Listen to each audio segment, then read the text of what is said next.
Nailipat ko na ang GCash account sa other phone. What's up guys? Welcome to Smart Tutorial Sub. And for today's tutorial ay tuturuan kayo kung paano ilipat ang GCash account sa ibang phone this 2026. Ililipat ko ang aking GCash account from my Infinix Hot 48 to my Infinix Smart 8. Pero bago tayo magsimula ay huwag kalimutang pindutin ang like, share, and subscribe.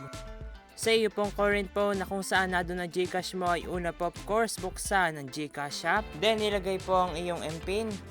Then dito po sa dashboard ay pindutin yung profile icon sa baba.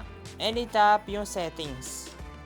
Dito po sa settings ay itap yung account secure. Dito po ay makikita mo yung iyong current phone na kung saan nakaregister ang GCash account mo. And itap po natin ito yung current phone.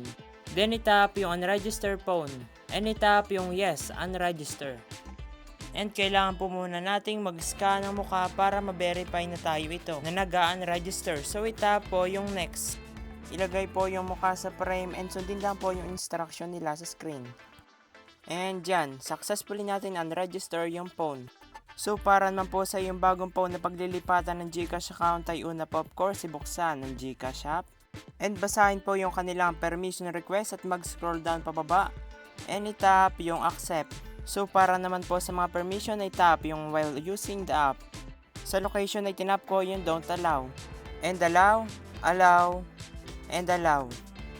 Next ay ilagay ang mobile number ng iyong GCash account. And itap yung next. Then ilagay po dito yung code na sinend sa iyong registered mobile number. Hindi ko po alam kung bakit matagal mag-send ng OTP at inabot po ng mga 5 minutes. And pwede mo pong i-airplane mode ang iyong cellphone. Baka sakaling may mag-send na code. At kung wala pa po talaga ay be patient na lamang po. Next ay ilagay po ang iyong MPIN.